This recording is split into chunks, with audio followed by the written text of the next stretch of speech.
இப்போ ஈவன் நம்ம கோயம்புத்தூர்ல இருந்திருந்தாங்க அப்படின்னா நாங்க டெய்லியும் கூட பாத்துருக்கலாம். நாங்க சென்னையில இருந்தோம் அப்படின்னா டெய்லியும் கூட நாங்க மீட் பண்ணிருப்போம். சென்னை கோயம்புத்தூர் எப்போ நம்ம லாஸ்டா பார்த்தவங்கள ஒரு 1 year பேக் பார்த்தோம்னு நினைக்கிறேன். சென்னை போனப்போ பார்த்தோம். அதுக்கப்புறம் அதுக்கான டைம் இல்லை. நான் சென்னை போனா காலையில போயிட்டு நான் நைட் வர மாதிரி தான் நான் போவேன். அந்த மாதிரி தான் நான் பிளான் பண்ணிட்டு போவேன். அதுக்கு இடையில வந்துட்டு அவங்களை கூப்பிட்டு அவங்க திருநெல்வேலியில இருப்பாங்க, எங்கேயாச்சும் இருப்பாங்க. ஃபோன் பேசிக்குவோம். இப்போ நேத்து கூட ஜானு கிட்ட பேசிட்டு இருந்தா வாட்ஸ்அப் மெசேஜ்ல. அந்த மாதிரிலாம் எந்த பிரச்சனையும் இல்லை ப்ரோ. ஓகே, அப்போ பிரச்சனை சேர்ந்து வீடியோ போடுறது இல்ல அவ்வளவுதான். அது ஸ்டார்டிங்ல நம்ம பேச ஆரம்பிச்சப்போ வந்து என்ன சொல்றது, அது புது ஃப்ரெண்ட்ஷிப் இல்ல.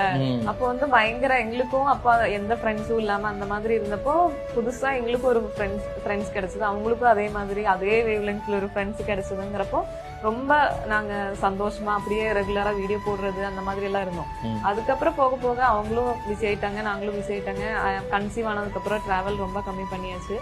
அதனாலதான் வீடியோஸ் போடுறது இல்ல, ஆனா பேசிட்டா இருக்கோம், போன்ல பேசுறது. ஆனா ஒரு கொலாபரேஷன் கூடிய சீக்கிரமா வரும்.